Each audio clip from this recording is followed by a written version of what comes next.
दादा ऐका ना, आता महाराणी साहेबांनी होकार दिलाय ना? तुझ्यामुळे तू हिकमत लढवलीस, नाहीतर मी हातच टेकले होते. जसं मी म्हणालो, राणीनं राजा मारला तशा बिचारा महाराणी साहेब थरथरल्या. सोमाजी, तुझी शाबास. पण आता थांबून चालणार नाही. पानाला चुना लावण्याआधीच दुसरी घटना घडायला हवी. आता जरा शांत राहू दे. एकदा शांत बसलो की बसलो. महाराजांचं उदाहरण घ्या. आपण एक लढाई जिंकली की त्याचा विजय साजरा करायचा नाही, तर शत्रू सावध होण्याआधीच दुसरा हल्ला चढवायचा. तसं महाराणी साहेबांनी होकार कळवलाच आहे. आता तातडीने बाळराजांचं मंचकारोहण करायचं. मंचकारोहण? बाळराजेंचं? होय. एकदा का बाळराजे गादीवर बसले आणि त्यांच्या नावाचा शिक्का कागदावर उमटला की आपलं काम झालंच म्हणून समजा. महाराणी साहेब तयार होतील? होणार. अहो, त्यांची तीच तर इच्छा होती. पण त्यांची गत झाली अर्जुनासारखी.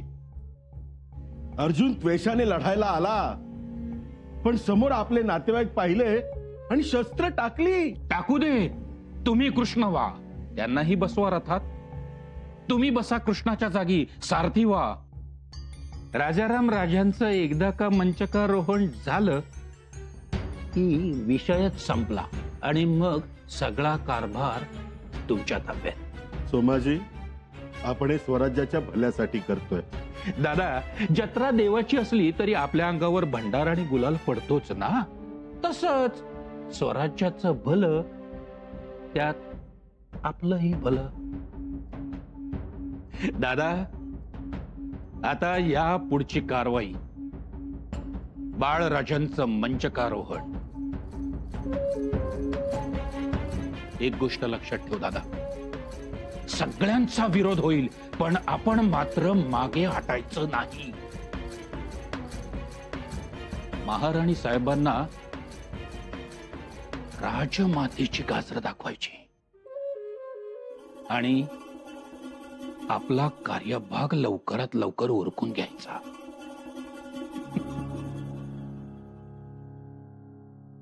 शंभूराजे निघालेच रायगडावर, तर ही खबर ऐकून रस्त्यातच गारद व्हायला हवेत.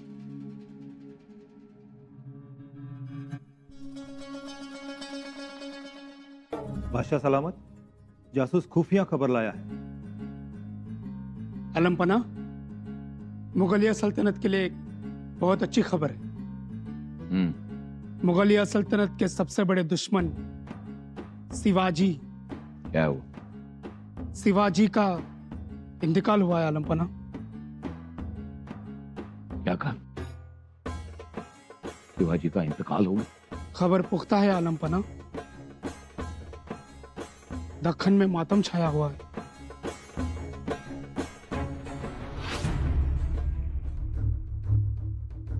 या खुदा रहम कर। बादशाह सलामत, दुश्मन के लिए रहम? शिवाजी जैसी शख्सियत लाखों में एक होती, वो आलम का नूर होती। वजीर सल्तनत आलमगीर औरंगजेब के लिए एक चैन और सुकून की खबर है, लेकिन एक इंसान औरंगजेब की नजर में आलम से एक इंसान नहीं, एक फरिश्ता उठ गया। शिवाजी नेकी ईमान का दूसरा नाम था। सूरमा था, दुश्मन की औरत को मां कहने वाला एक पाक नेक दिल इंसान था। हाँ या खुदा, शिवा की रूह को चैन और सुकून दे।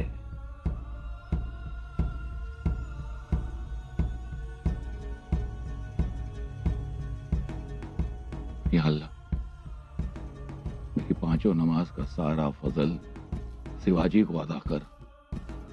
उसके लिए जन्नत के दरवाजे खोल दे मेरे खुदा।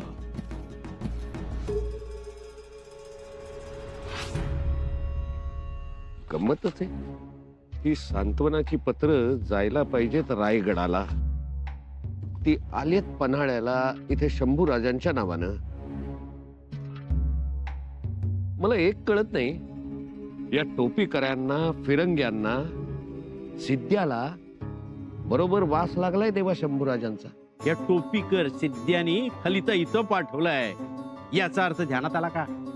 कसला अर्थ? हो, महाराजांनंतर ते शंभूराजांनी मानत्यात. शाण व्हा आणि जे हाय ते सगळं सांगून टाका. का आम्ही सांगू? बाबाजी थांबा, तुम्ही अंगरक्षक दलाचे मुख्य आहात. अहो, निरुप्याचं काम कशाला करताय? शिवाय काही पद्धती असतात, संकेत असतात. आणि देवा, खबर काही साधी सुधी नाही. म्हणून म्हणतो येळेत सांगून टाका. बाबाजी, रायगडाहून आदेश येईपर्यंत खबर सांगणं योग्य होणार नाही. तुम्हाला काय वाटते, शंभूराजांनी खबर कळणार नाही? नाही कळणार. त्यांचं हेर खातं बी नावाजलेलं आहे. हो, नाही कोण म्हणतो? शंभूराजे भोळे सांब आहेत. ते रायगडाहून खबर काढीत बसणार नाहीत. ते त्यांच्या ध्यानीमनीही येणार नाही. हा, पण देवा, शत्रूच्या गोटात मात्र हेराचं जाळं निर्माण करतील. म्हणून म्हणतो सांगून टाका त्यासनी. आम्ही त्यांना योग्य वेळी सांगतो. तुम्ही तुमच्या कामात राहा. पंत, काय बोलताय आणि कुणाशी बोलताय? बाबाजी, रागावू नका. अहो, आपण शेवटी गादीचे सेवक, कोणा एका व्यक्तीचे नाही, हे लक्षात घ्या. आणि तुम्हाला काय वाटतं, मला काही त्यांना सांगावं वाटत नाही का? हं? पण आपले हात बांधलेत ना तेव्हा. घ्या, तपकीर घ्या. बघा, रायगडाहून आदेश येऊ दे, तुमच्या पुढेच मी त्यांना सांगतो. हं? महाराणी साहेब येत आहेत.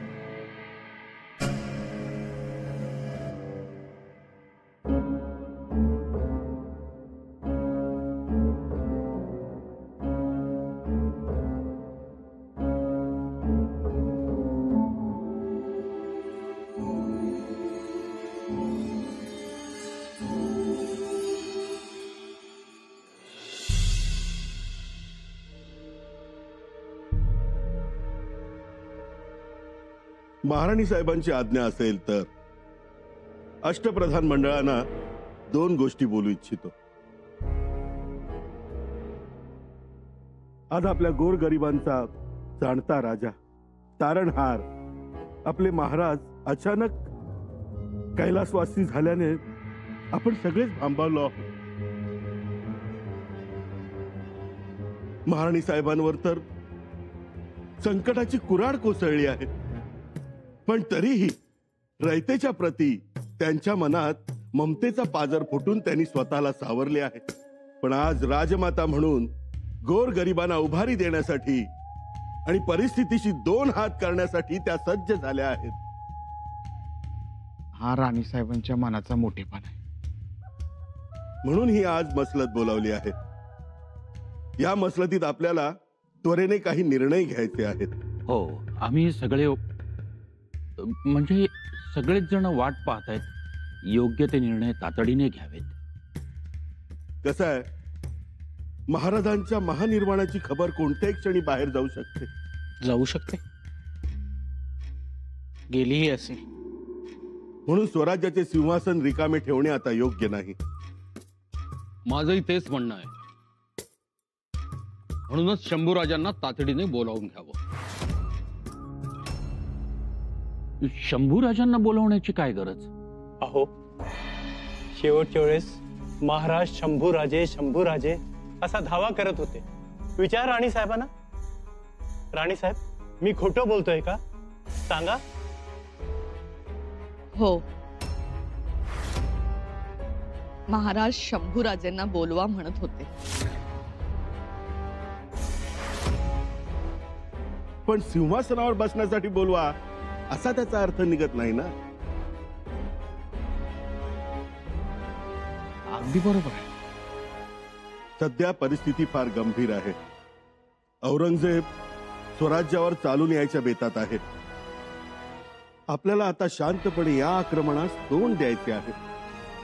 म्हणून शीघ्रकोपी, अविचारी, मोगली धार्जिण्या शंभूराजांनी गादीवर बसावे, त्याऐवजी बुद्धिमानी, हुशार, प्रेमळ, नम्र आणि तरीही पराक्रमी आपले युवराज राजाराम राजे गादीवर बसावे, असे माझे स्पष्ट मत आहे.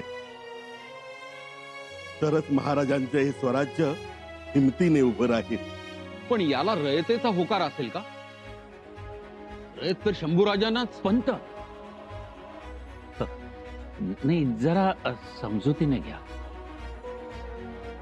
दादांचं म्हणणं ऐका आणि रयतेला काय मान्य अमान्य यापेक्षा आपल्याला काय मान्य ते पहा. म्हणजे हे परचक्र कोण थांबवल? समद्यासनी बरोबर घेऊन कोण चालत, हे पहिलं बघायला पाहिजे. सगळ्यांना बरोबर घेऊन जाणारे बाळराजे काय हो? होय, आमची संमती नाही. म्हणजे विरोध तो बी बाळराजेंना. होय, पंत, पेशवे आहात, अष्टप्रधानांचा निर्णय मान्य करा. नाहीतर काय? वाड्यावर चौक्या पहारे बसतील.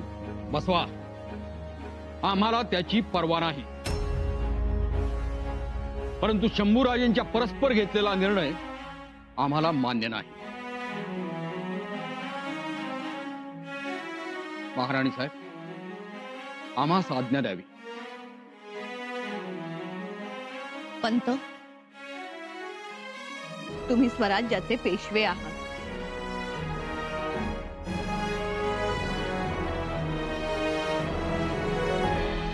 निर्णय सर्वसंमतीनच होईल.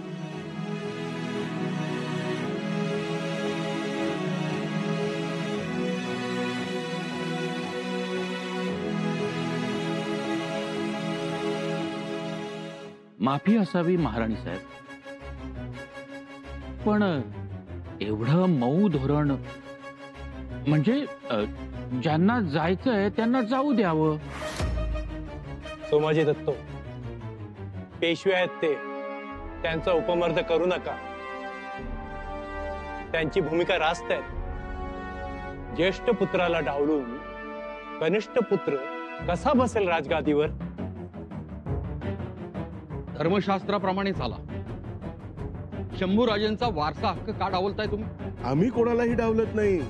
आम्ही फक्त स्वराज्याचा विचार करतो. पण शंभूराजे गादीवर बसले तर स्वराज्याचा कारभार आटपलाच म्हणून समजा.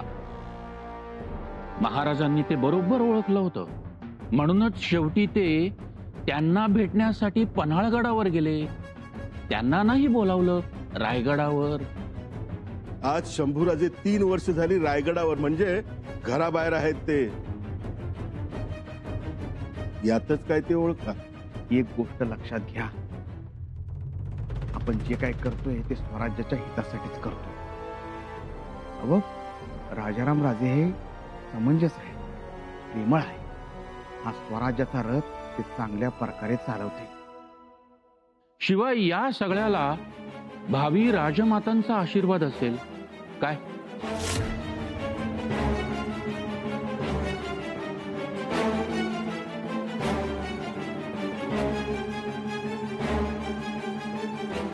आम्हाला विचार करायला थोडा वेळ द्या.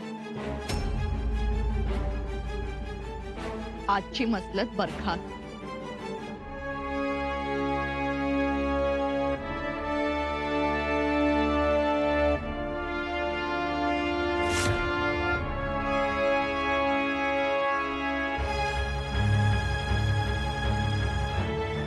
दादा, ऐनवेळी महाराणी साहेब कत्तर खाणार नाहीत ना?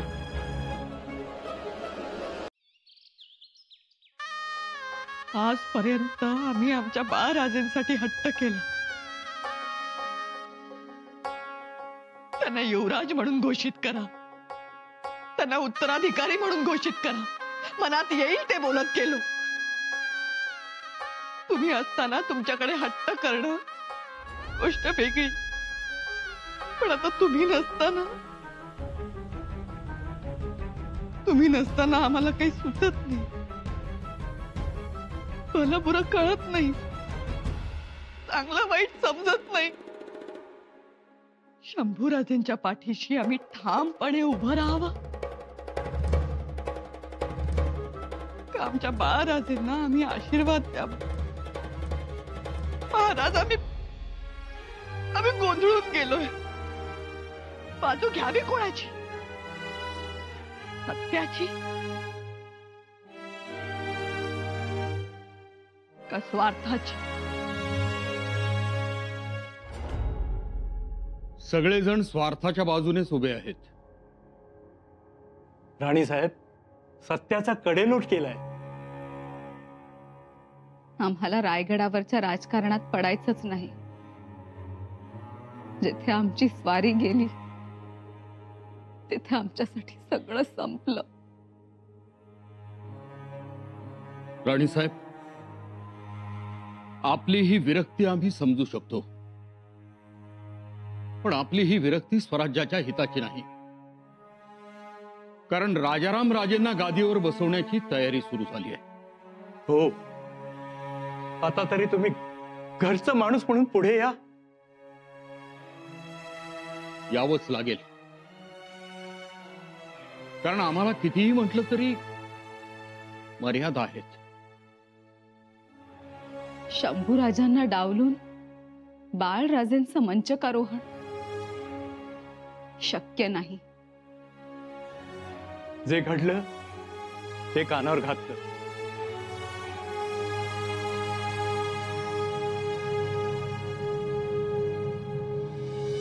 महाराणी साहेब, झाला का निर्णय? निर्णय? राजकारणात वेळेला महत्व असतं, लवकर निर्णय द्या. पण हे चुकीचं. महाराणी साहेब, अहो काही मातब्बर मंडळी धाकट्या राणी साहेबांच्या महाली पोहोचली त्यांना जाग करायला, आणि त्या जाग्या झाल्या तर पन्हाळगड जागा करणार, सगळा खंडोबा होणार. एवढा महत्वाचा निर्णय घ्यायचा, मग विचार करायला नको का? तुम्ही विचार करत बसा, मी म्हणतो अजून विचार करा. पण एका गोष्टीचं भान असू द्या, दुखवट्याची सांत्वनाची पत्र पन्हाळगडावर गेली आहेत सगळ्यांची. सगळ्यांची? हो, सिद्धी, टोपीकर, फिरंग, वलेंदाज, आदिलशाही. अहो एवढंच काय, औरंगजेबाचा खलिताई गेलाय शंभूराजांना. पण रायगडावर एक साधा चिटोरही येऊ शकलं नाही कुणाचं. याचा अर्थ शत्रूंच्या लेखी राजाराम राजांना काहीच किंमत नाही. असं कसं? किंवा राजाराम राजांना दुःख होत असलं तरी खरं दुःख होणार ते शंभूराजांना. पंत, अहो शत्रूंनीच नाही तर रयतेनेही गृहीत धरलंय की पुढचा राजा हा शंभूराजेच. म्हणजे तुम्हाला आता काहीही मिळणार नाही. पंत, जरा जपून बोला. माफी असावी महाराणी साहेब, पण आजवर रायगडाच्या माथ्याशी डौलाने राहिलात, उद्या पायथ्याशी ही जागा मिळणार नाही. बाळराजेंना घेऊन दर दर भटकावं लागेल.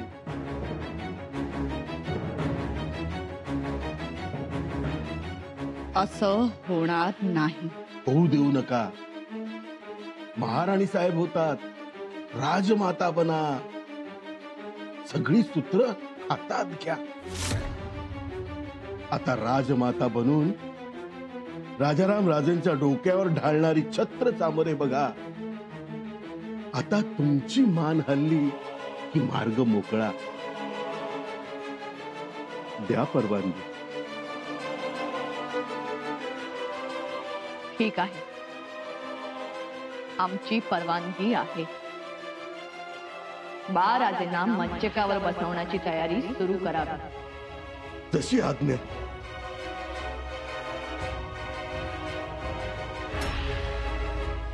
मुद्रा राणी साहेब,